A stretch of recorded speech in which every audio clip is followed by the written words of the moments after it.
Hello and welcome to day three of our past life regression book club. The book we are reading is Many Lives, Many Masters, and today is the third day, third and final day. So let us enjoy and celebrate and learn some more things and to unlock the mysteries of the third day. We have three amazing speakers and two are very amazing speakers.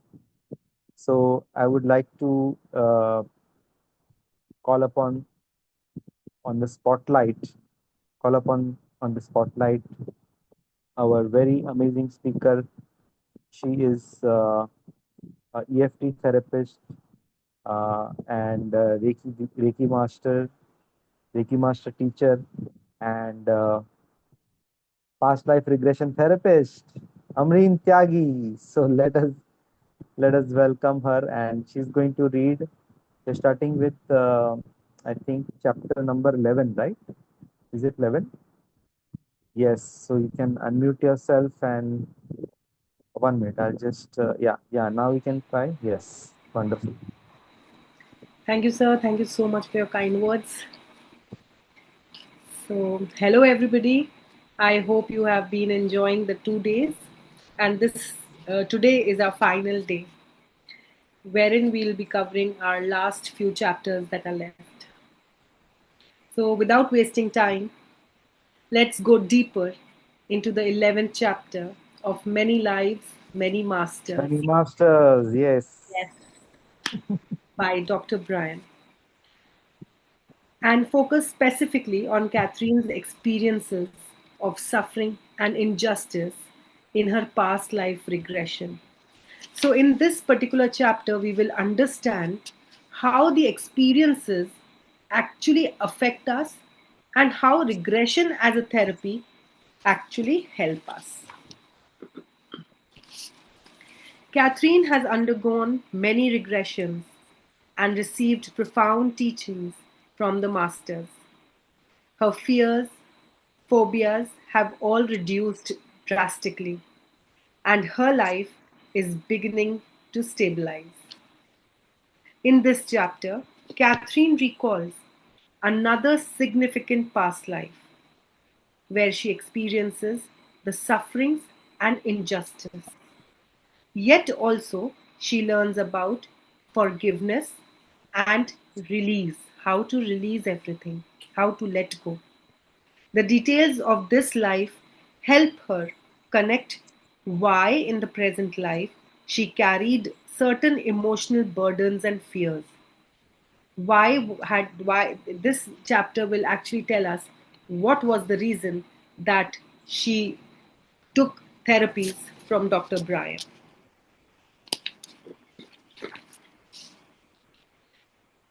In one regression, she experiences, now this is the story of in during the regression, what did she see? She experiences the injustice of being a servant or lower class woman. So, in this particular lifetime, she is a servant. She was treated harshly and very unfairly by those in power. Thereby, she was experiencing poverty, loss, and oppression. She recalls hunger, illness, and feeling trapped by the circumstances beyond her control. These memories connect directly with her present fears of helplessness and anxiety. So now, for helplessness and anxiety, she gets the answers. It was because of this very incident.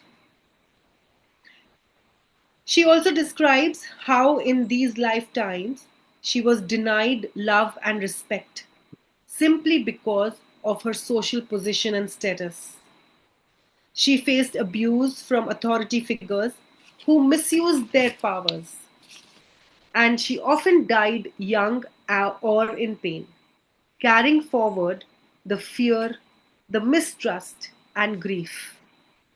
Dr. Bryan notes that even though the scenes are centuries apart, but they carry similar emotional themes like the feeling of oppression, love, abandonment, and betrayal that she was experiencing in this lifetime, in her present lifetime.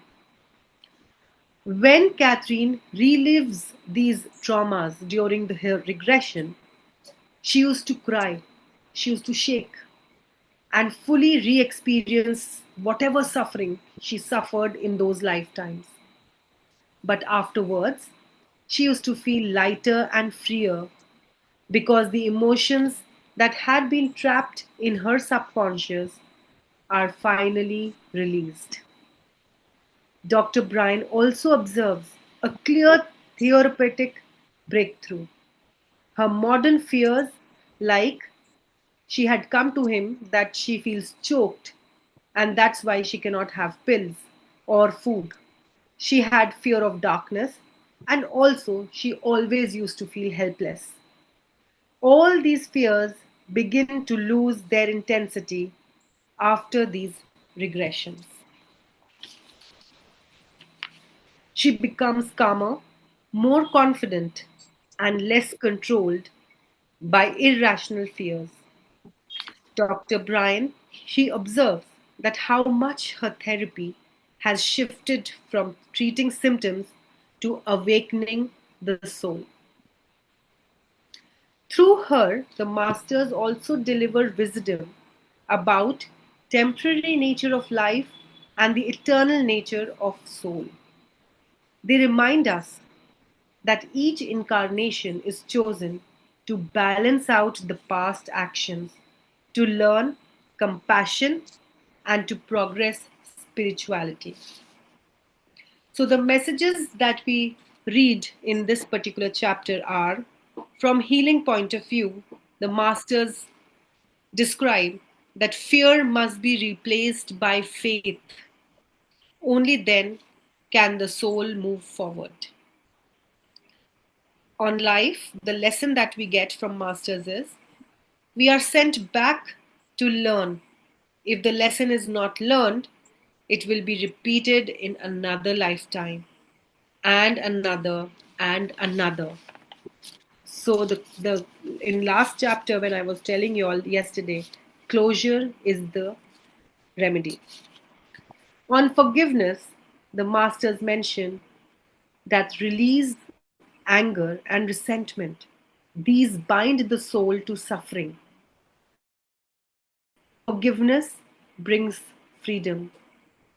So before forgiving others, just have a look whether can you forgive yourself. On what endures is the material things that do not last. It's the wisdom, compassion, and love are what you take with you. Suffering is not the punishment, it's a teacher. Through pain, and the soul learns compassion and wisdom. And on injustice, they tell us those who misuse power will learn the lesson of humility. They have to balance and they will balance. Always the balance will be restored. If not in this life, then probably they will have to balance out in another. Forgiveness has been given the utmost priority. Release your anger, release your resentment. Of course, these bind you to the past, and forgiveness frees our soul. Every life has a purpose, even those filled with suffering. The soul chooses such experiences to grow stronger, kinder, and wiser. The important lines I would like to read here from the chapter are: when we cling to fear or anger, the soul cannot progress. Forgiveness releases the chains of the past. Our lives are like chapters in the greater book. The soul carries the wisdom forward. And most importantly, love is the essence. Rest everything else fades away. With this, chapter 11 shows the culmination of Katherine's healing journey. Her symptoms have improved a lot. Her spirit is lightened, and she becomes a vessel of timeless wisdom. The masters remind us that life is a school, suffering is a teacher, and love is the eternal lesson. So with this, I come to an end for chapter 11. I would like to invite anybody who has any questions. You can type in the chat box. So, like, because as you are reading, like, some people may have some relevant questions which you might feel like, so you can type in the chat box, or at the end of the session today, we can take up questions. So you can put your hand up and raise your hand, and we'll be answering. So those who have some questions, you can begin to type it in the chat box right now itself, so that we can take it up at the end, right? Yes, please. So, with this, we have completed 11 chapters of this book. Coming to the 12th one, so I have named it as The Transformation.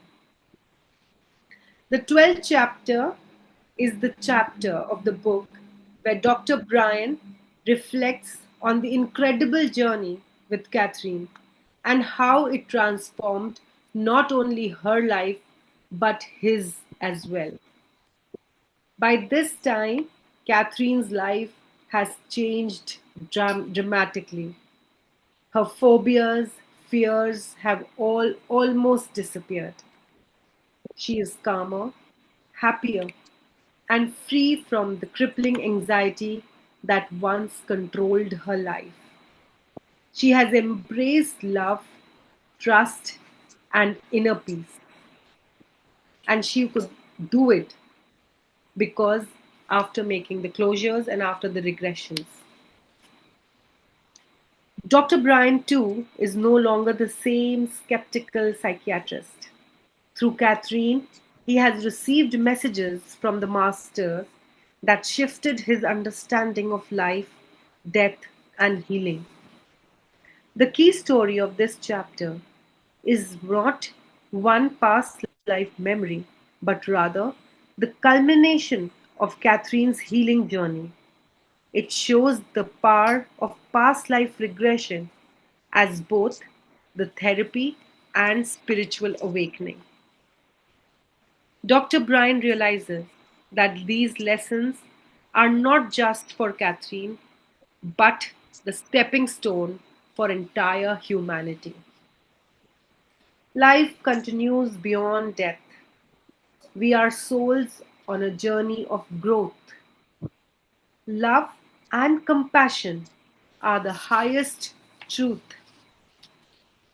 Skepticism softening, Dr. Brian begins to accept that traditional science doesn't fully explain the human mind and soul.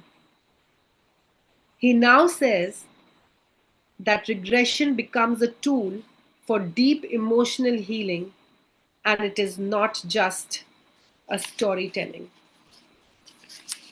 Like Catherine has gone through many regressions across multiple sessions, these experiences included deaths in different forms, like drowning.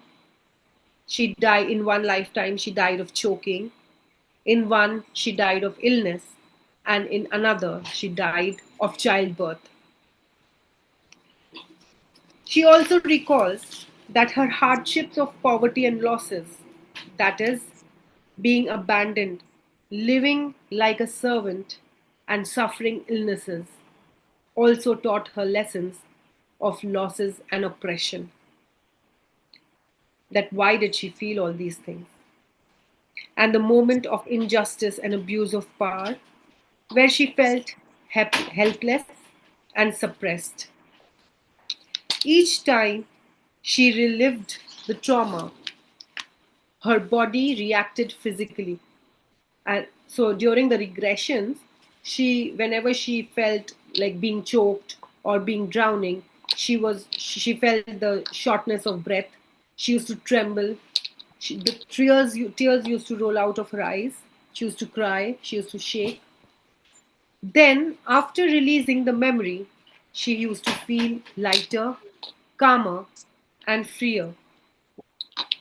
Gradually, the intense phobias that once haunted her, like fear of water, fear of choking, fear of darkness, all began to fade once she started revisiting them.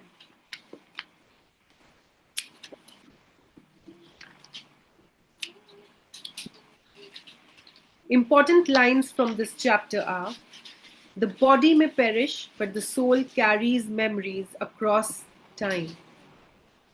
As Catherine released the pain of her past, her present began to heal. The author writes that this was no longer just a therapy, it was a doorway into the continuity of the soul. He also mentions that her symptoms were gone. The anxiety that had ruled her life had disappeared. This was no ordinary therapy, he understood. It was a journey of a soul. Dr. Bryan also mentions that he had been trained as a man of science, but Catherine taught him that we are so much more. And most importantly, death is not the end, but a doorway to another beginning. The messages in this chapter by the masters are: there is no death. We continue to return until our lessons are learned. The purpose of each life is growth. Love, kindness, and wisdom are the treasures that endure. Fear must be released. Forgiveness is the path to freedom. And we are never alone. The masters guide us lifetime after lifetime.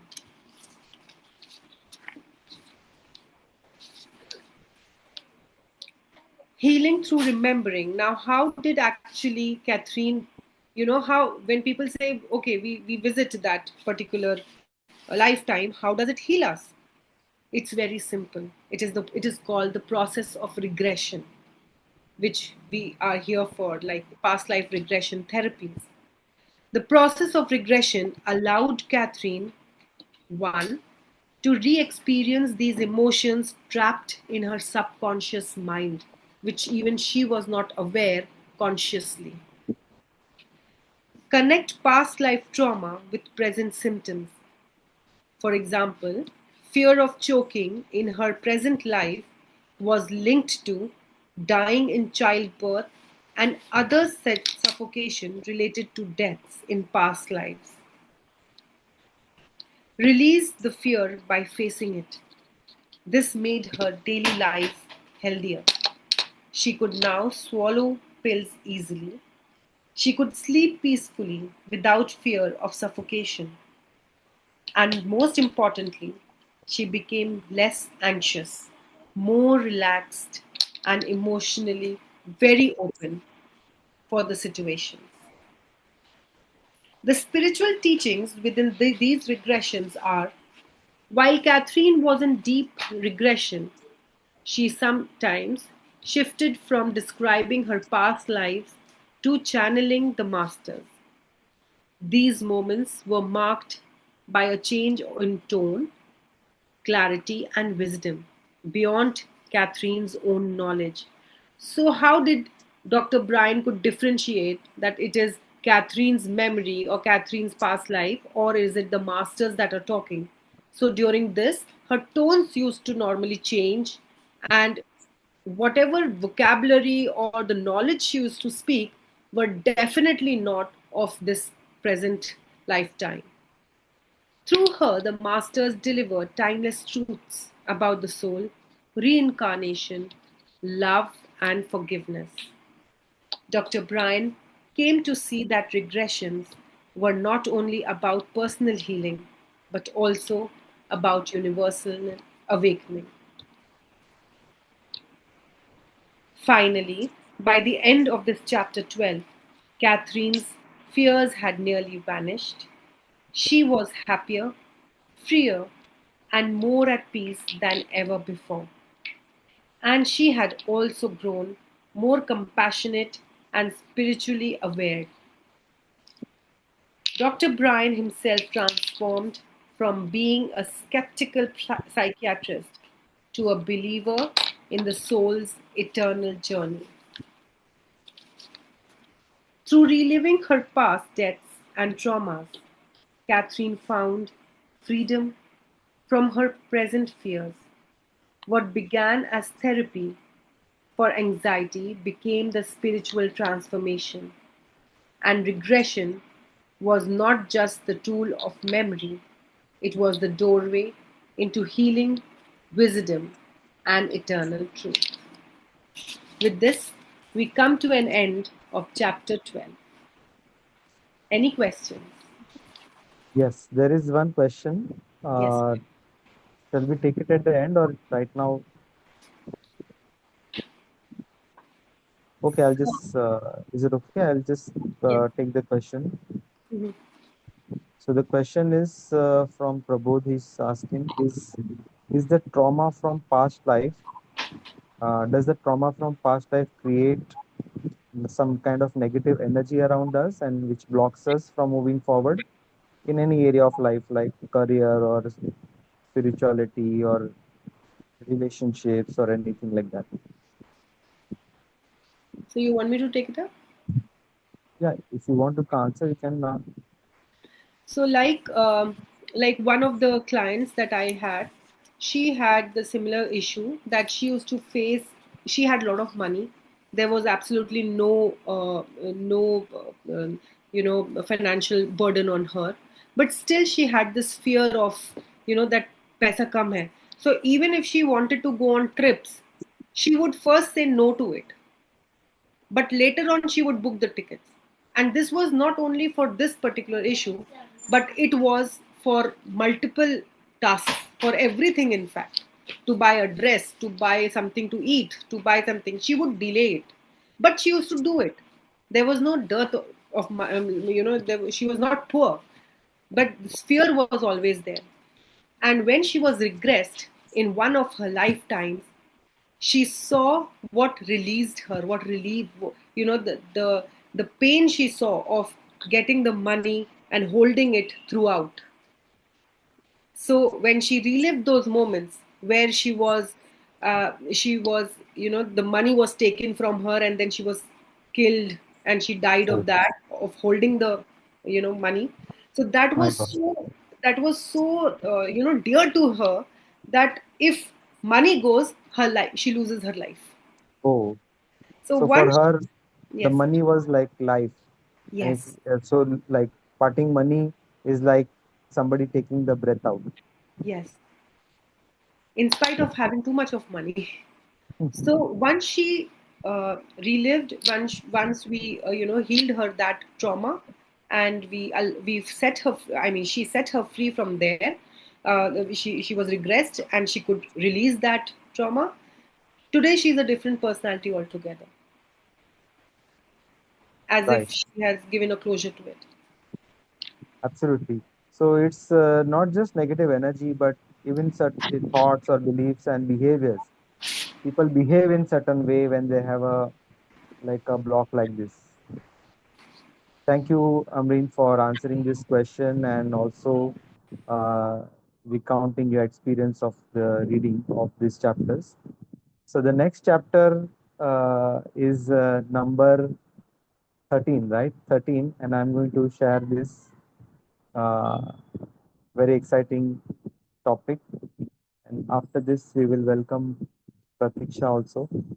So it's my pleasure to share with you the learnings from chapter number 13 from this book, Many Lives, Many Masters, a classic book on past life regression. And those who have read, they just love it. So I was really looking forward to this. This is a very powerful chapter because it brings together many of the insights that Dr. Brian Weiss and his patient Katherine have been uncovering in the earlier session, in the earlier chapters also. So what we see here is not just healing at a personal level, but also a deep spiritual wisdom that can impact all of us. So during these sessions, like uh, we don't get knowledge, but wisdom. It changes our life. So in this chapter, Dr. Brian Weiss notices that Catherine is not only remembering her past lives, but also becoming a channel of profound knowledge. Is channeling the knowledge from the masters. So, which has happened in the previous chapters also, right? So during trance, she continues to share messages that are clear, not just from her, that that are not from the subconscious mind, basically, but from what Dr. Brian Weiss says, the masters, spiritual beings. And the masters remind us that our life is not random. It's not that randomly you are born in this family. It's not random that you are meeting such people. It's not random. There is something which our naked eyes cannot see. We are here to learn lessons. And those things which are happening, like a pattern in your life, there is something to learn in that. And when you learn that lesson, then things change. And that lesson is what he's calling the wisdom. So especially lessons can be knowing your self-worth, or patience, or compassion, having compassion. uh, there can be a number of lessons we don't know exactly, so every person will discover something different, right? Importance of loving each other, importance of letting go of ego or fear, or attachments. So these are all different types of lessons. And one important point in this chapter is that suffering is not meaningless. The suffering is also trying to teach some lesson, and it's also often like it's part of the our growth process. So in whatever way we are suffering, there is something which has happened which we need to learn. There is some pattern, there is some thought, there is some belief behind that. So there is some point of view. There is a way of looking at yourself or the world or other people. It's a point of view that got fixed in some incident of the past or past lifetimes, one of the previous lifetimes. So that is what we need to discover. That is what is happens in the past life regression session. Some of the important teachings which like stood out for me, like we are souls on a journey, and we come again and again. We take birth again and again, and in each life we carry forward unfinished lessons. It's very important to learn some lessons in this life. So if we don't learn, then it is carried forward to the next life again. So that's why, like things keep repeating. So now that we have, like in the Vedas also, it is said, Atato Brahma Jigyasa. Now that you have a human life, or now that you have a life again, you've taken birth again. Now inquire about the deeper knowledge, the spiritual knowledge, Brahma Jigyasa. So it is here that we can understand that we are souls on a journey, on a spiritual journey. And another lesson or the teaching is that fear is one of our biggest obstacle. Fear stops us from so many things, different things, and we need to handle this thing. The masters emphasize that fears hold us back in material life also and spiritual life also. Fear is something that if you're experiencing, then you need to get and this past life regression therapy is really very good in therapy for any kind of fear. We go to the beginning of the fear and we remove it. Third lesson is that death is not the end, it's simply a transition. And when people see, like Catherine saw her death in so many lifetimes, right? We have seen so many lifetimes so far. In every chapter we hear she has seen something else. So week after week, Dr. Brian Weiss does therapy, and she sees her life, a previous lifetime, and then she says how she died. Most of her deaths happened in like early age, as Amreen also shared, right? So it is simply a transition, and when you see it, we can you can read in the Bhagavad Gita that you are a soul, you are immortal, the soul never dies.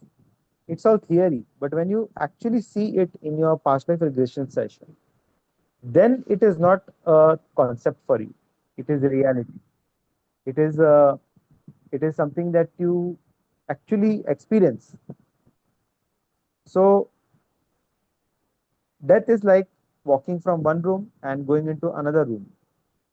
That's what that is, right?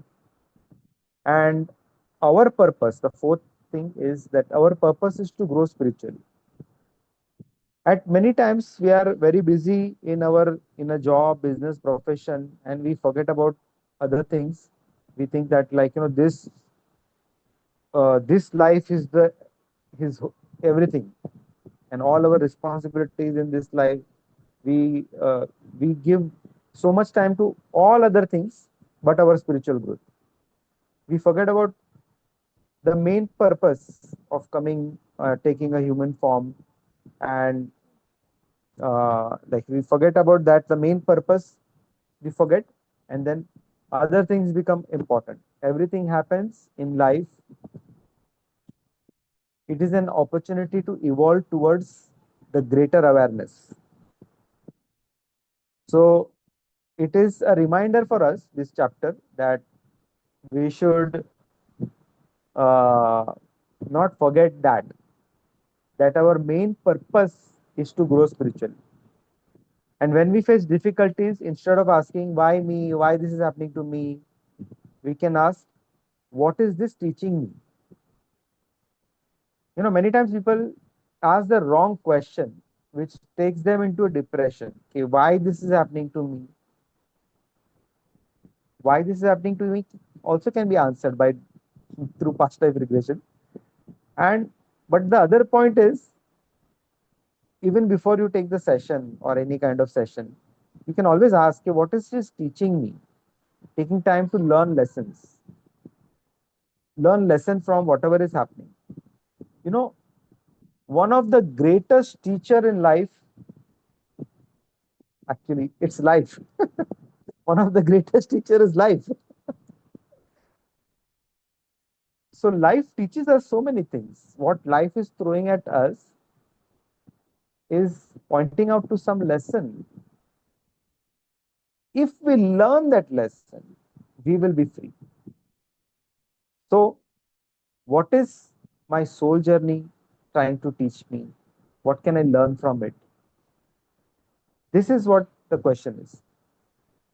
And when you ask this question, you shift your perspective from victimhood to empowerment.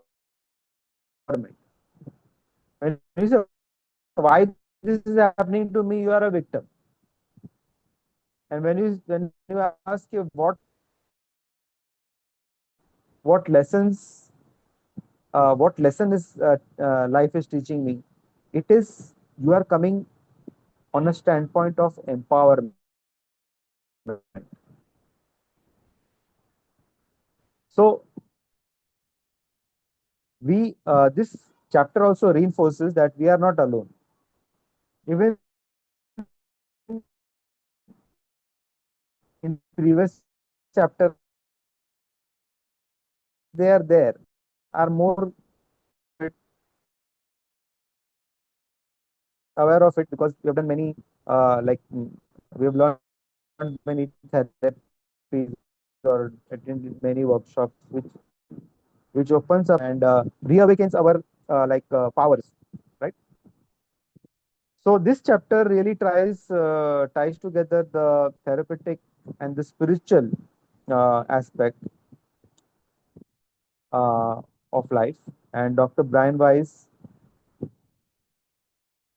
started out as a psychiatrist using regression just to treat symptoms, but he is discovering this great therapy, regression, can open the door to timeless wisdom, right?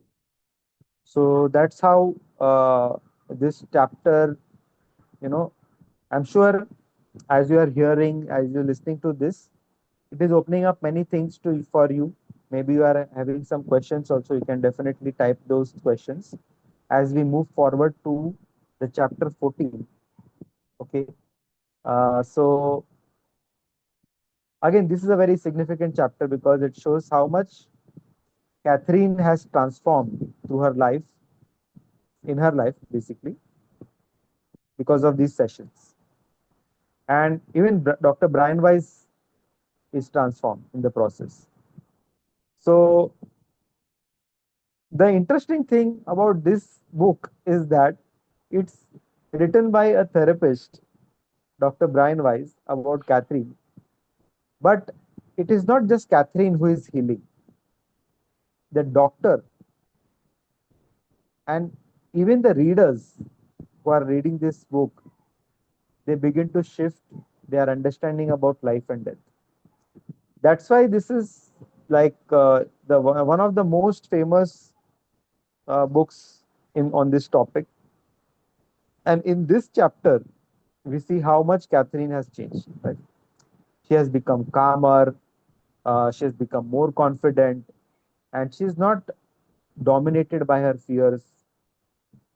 Her phobias are not controlling her life like earlier. Her anxiety is almost gone. You see, she has seen more than 5 to 6 past lifetimes, right? Many of these incidents have been cleared, healed. So this shows the real therapeutic power of past life regression.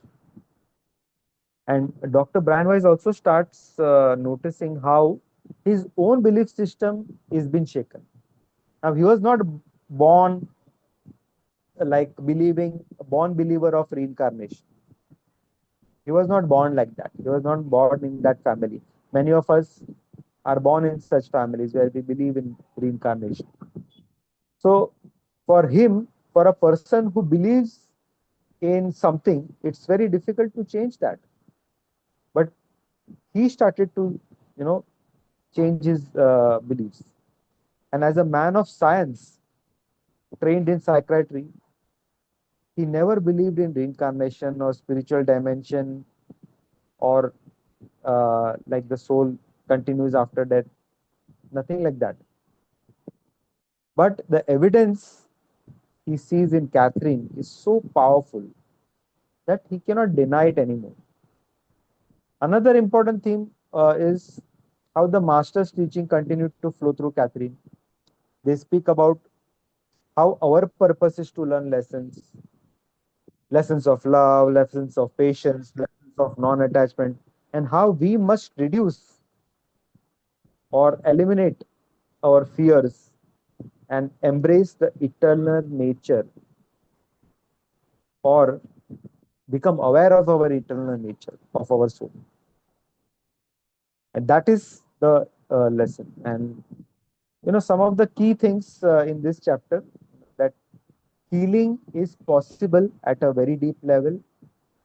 And when the root cause is addressed, we can see in Catherine's life, when the root cause is addressed, even if it is in the another lifetime, sometimes the root cause is not in this lifetime. It is in previous one life before, two life before, three life before, four life before, 300 years before, 400 years before, as you have seen in Catherine's case. It can be healed. And life and death are part of a larger journey. It is a beginning and an end, but it is something, the soul is eternal.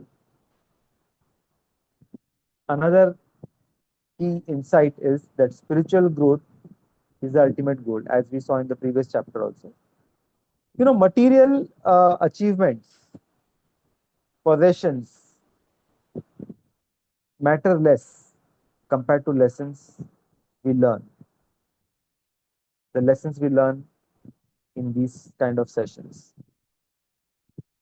And as we have already seen that Dr. Brian Weiss also realizes this, he is not the same person.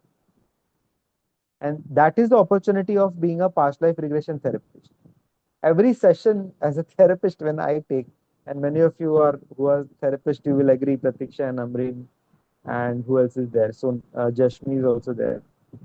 So you will agree that every session you take, you also learn. Like Brian Weiss learns so many things. We also learn so many things. And for me, this chapter is very inspiring because it reminds me that healing is not limited to like removing the symptoms. A true healing, yeah, we we see people getting free from their fears, their anxieties, negative thoughts, negative beliefs, negative feelings. But true healing is about connecting with the eternal part of ourselves, and that is called self-realization. And that is the opportunity when you realize that you are that eternal thing, and you see that in many past life regression sessions, the client sees that in the previous lifetime he or she died, and he can see the body is lying down, but he is looking at that body from above as a spirit soul. That is like amazing moment. That is a moment of self realization, of realizing that you are not this body. And you have read it in Bhagavad Gita, but it is the moment when you experience it in reality, and that changes you. And it also shows us that even the most logical and scientific mind can open up when they encounter this undeniable truth. Experience, no matter what you believe, when you experience something which is real, then you give up your point of views, you give up your beliefs, what you learned in childhood, whatever it is. And this gives us courage to trust our own spiritual experiences. We meditate, we get certain experiences. We do Reiki, we get certain experiences. We do past life regression, we do certain experiences. And we do any such spiritual therapies, we get experiences. And they don't fit normally in the conventional way of thinking. And it's okay. You have to have that courage to like look at it from a different point of view. Right, so this was all about chapter 14. I'm sure you got so many insights. Now your conscious mind may not remember everything, but your subconscious mind is understanding everything. Many dots are getting connected, I'm sure, for everyone. And now it's time for inviting our next speaker. And our next speaker is a very eloquent speaker, and she explains things so beautifully. I really loved it. She was traveling yesterday, so she could not join. She was there for the day one, and now again we have the privilege of having her again tonight. So let's welcome Ratiksha Chetri, and hear from her chapter 15 and 16, her realizations and what she has learned. She will share with us. Welcome, Pratiksha. Uh, Over to you. Thank you. Thank you. Thank you for your words, first of all. Uh, this was important to do. So, despite my schedule, sorry I couldn't read yesterday, but I made it a point that I should be a part of this today. Thank And you. thank you. Thank you for everyone who's attending also. So I just wanted to quickly link back to what you said earlier, because it was something that I was thinking about today. Oftentimes we keep saying "mere saath kyun hua ye," and we hear a lot of other people also, right? I hear it a lot of times around us. And Yeah. I probably also said it a lot of times myself. Till work in the field also makes you realize. So there's this very common saying wherein which has given me a lot of acceptance also, which is not that life is happening to me, but life is happening for me. The situation is not happening to me. Uh, but it's the situation is happening for me. So we must trust that there is a seed of renewal, a seed, a reason for everything that happens to us. It's very difficult to explain debilitating disease or trauma or anything negative that happens to someone, saying that, what could be the lesson here for me. But I think we get a lot of peace in life by sort of accepting the fact that everything is happening for us. There is a plan, no matter how we often feel that we are conducting our own lives. Sure, we are. But I think it's very arrogant of us to also think that, we create our own lives. Yeah, the plan is already out there. And I think a lot of acceptance comes from the fact that something has happened for me. It is for me. It is for my benefit, though the physical part of me does not see the benefit today, but the soul is seeing it, because perhaps there was a lesson in it for me. So I just wanted to share that, because it was something I was also thinking about today. My task today is to do a summary of chapter 15 and 16. So these are the last two chapters of the book. And there are summations of the journey of Katherine, uh, also the parallel journey of Dr. Brian Weiss. And I'd like to spend more time there than what is actually how the doctor has concluded the book. So in chapter 15, we realize now that Catherine's sessions with the doctor are over. She has no need to or the desire to be regressed again by the doctor. His work is done, it's complete. And she is now free to fully enjoy her life, and she's no longer crippled by her disabling symptoms. So 2 months after her last session with the doctor, she calls the doctor and she schedules an appointment. And when she comes to the appointment, the doctor notices that she's looking so happy and she's radiating an inner peace that makes her glow. And we often see a lot of people who have achieved that inner peace, and there's just this smooth glow on their face, and that's something that we always want. And I think that's also the pursuit of a human being. Eventually, it is not the pursuit of wealth, but is that pursuit of that peace that will only come from this inner happiness. So Katherine has come, so the doctor acknowledges in his head that Katherine has come so far in her journey in such a short span of time, and her healing is now complete. So why Katherine has scheduled this appointment is she shares with the doctor. And I also found this very strange when I read the book, because I had never heard of this before. But what she tells the doctor is that she had met with a psychic astrologer. Okay, and this psychic astrologer specializes in past life readings. So maybe she had been overwhelmed with everything that had happened with her across the span of months. And she also wanted to validate all the experiences, all the learning she got from her past life regressions through Dr. Weiss.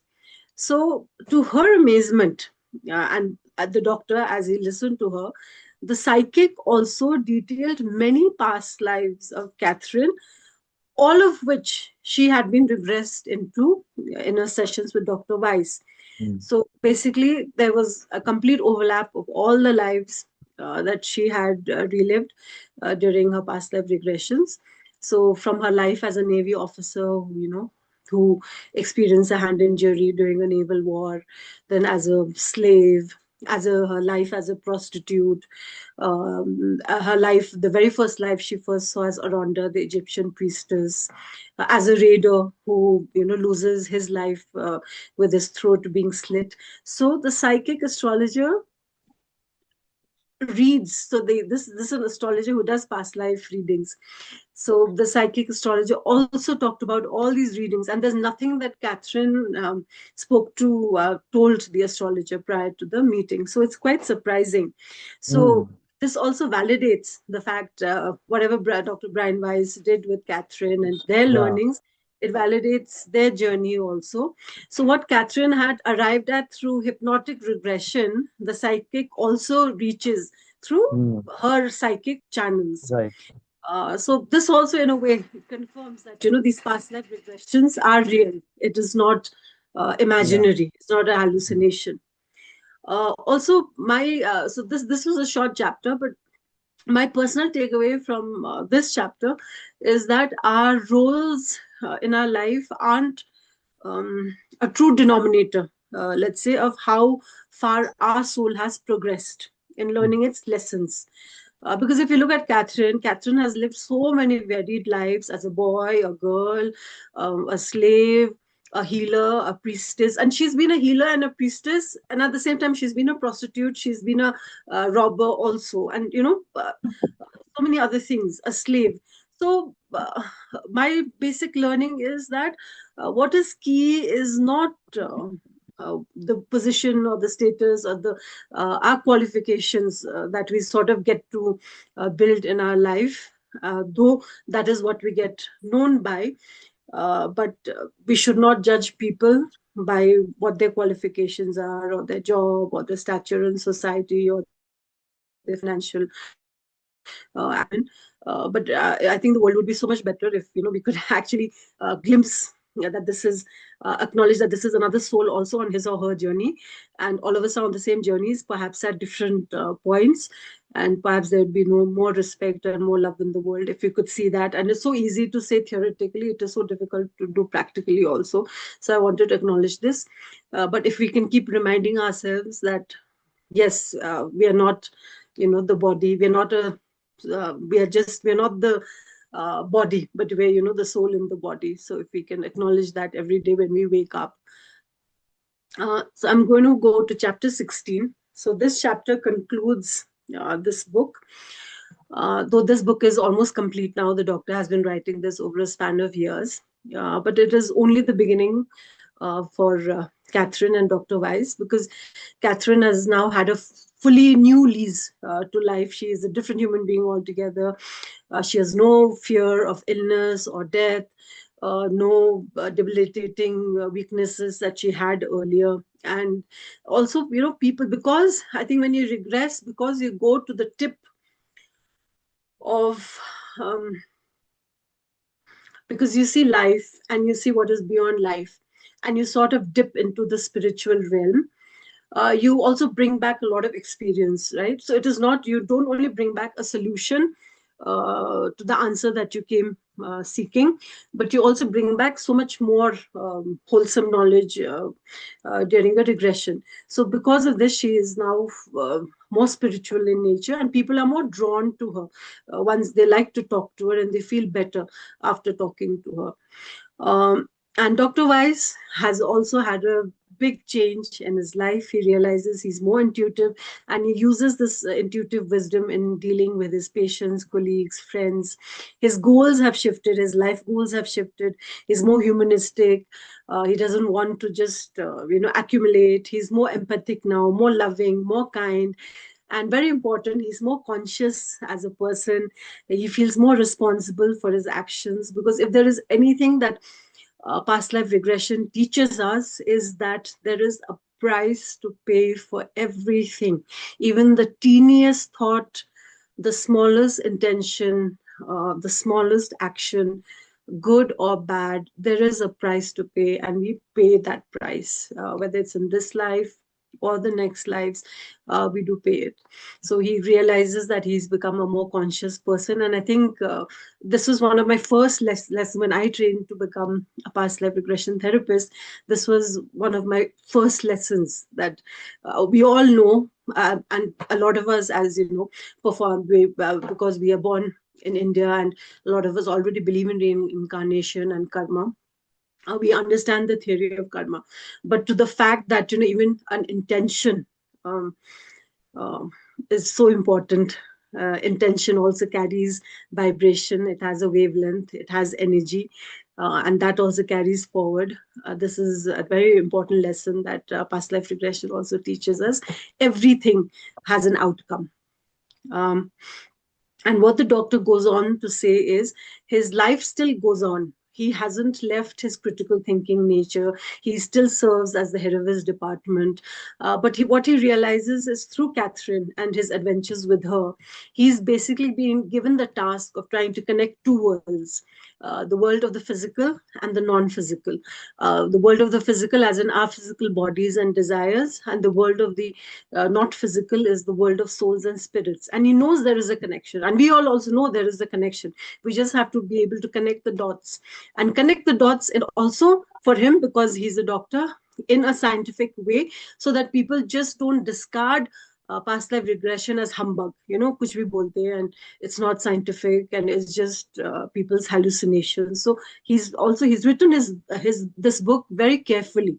It's very carefully done, not leaving any scientific documentation and critical thinking behind. So the lives of these two people have been changed drastically by whatever has happened between them. It has changed the lives of generations of people drastically once the book was published, and then followed by so many other books that the doctor wrote after this. Another important thing is also because the masters have come through Catherine, the doctor is very enthralled by this, and his relationship with the masters continues. He keeps dreaming of lessons that he's learned of the masters, and he's left us at the end of the book with some of the lessons that the masters have left an imprint with him on. And since we don't have too much time, but I just want to leave behind certain lines, and I'm going to read verbatim because the way they've said it is so simple, and I don't want to interpret it in my way. They say, happiness is really rooted in simplicity. The tendency to excessiveness in thought and action diminishes happiness. Excesses cloud basic values. If a part of humankind is eternal, and there is much evidence and history to think so, then why are we doing such bad things to ourselves? Why do we step on and over others for our personal gain, when actually we are flunking the big spiritual lessons? We are all going to be in the same place ultimately. We're all going at different speeds. That's the only difference. No one is greater than another. And the doctor ends the chapter and the book uh, with the metaphor that the masters shared with him. And when he asked the masters, why is that though we're all the same, you say that all of us are, the same souls, just on different journeys. Why is there so much difference in the world? So what the masters say is that it is as if a large diamond were to be found inside each person. So today, if you're listening to me, if you can just picture a diamond uh, inside your heart, or inside your heart chakra, or where, right in the middle of your chest, the sternum. So you are that diamond in your sternum, your chest. Picture a diamond a foot long. The diamond has 1,000 faces, but the faces are covered with dirt and tar. It is the job of the soul to clean each face until the surface is brilliant and can reflect a rainbow of colors. Now, some have cleaned many faces and they gleam brightly. Others have managed only to clean a few faces. They do not sparkle yet. Yet underneath the dirt, each person possesses within his or her breast a brilliant diamond with 1,000 gleaming faces. The diamond is perfect, not a single flaw. The only difference among people are the number of faces of that diamond cleaned. But each diamond is the same. Each is perfect. When all the faces of the diamond are cleaned and is shining, the diamond returns to the pure energy that it was originally. The light remains. It is as if the process that goes into making the diamond is reversed, all that pressure released. So, with this beautiful memory, the masters just want to remind us that each of us, our souls, are pure like diamonds, and we are meant to be here to shine brightly and to remember that we are that diamond. No matter how bad our days are, no matter the anger, resentment within us, the frustration, or no matter the losses in our lives, we shouldn't forget that we are the diamonds, and to go keep cleaning the faces of the diamond till we can go back being pure light and merge into the main light. So, with that, I conclude for today and over to Sachin sir. Very nicely explained. I really enjoyed every part of it, and very well said. We have to see like that every part of the diamond is shining as bright as it can. So with this, we come to an end. Thank you, Pratiksha. We are coming to an end of this book read, and definitely we will be coming back next month with another book. So we'll. It's a very it's a beautiful thing. Like I am learning from every day so many things from this book reading session. Also, it's refreshing my memory of reading this book many years back. And thank you everyone for being part of this book club journey. And we'll keep the book club is going to be on. So next month we'll take some other book and we'll learn from that. So we have depth, we have explored so many deep truths about life, about death, about the soul, and we have questioned so many old beliefs, shared our reflections, and connected to the wisdom and the power of the masters. So this book started with Catherine's journey, but along the way it became a journey for us also. And it reminded us so many things like the soul is eternal, the challenges are opportunities, fear loses its power when we understand that the root cause of the problem. And above all, about love, compassion, kindness, these are the highest lessons that we can learn. But we can learn when we actually see those incidents also. So that's the way, that's the path. And these are not just ideas, they are an invitation to live differently, more consciously. And we can do that. We have that opportunity. We have that ability also. So I want to thank every one of you for showing up, and for all the viewers who are on YouTube and watching this, you can share your thoughts and ask questions in the comments. You can in the comments, right? We'll be happy to answer that. And stay in touch, and uh, soon. We'll come up next time with another book, maybe by the same author, by or some other author. We'll decide and we'll share in the WhatsApp groups. Okay. So thank you everyone. Have a nice evening and see you soon again. Bye. Good night.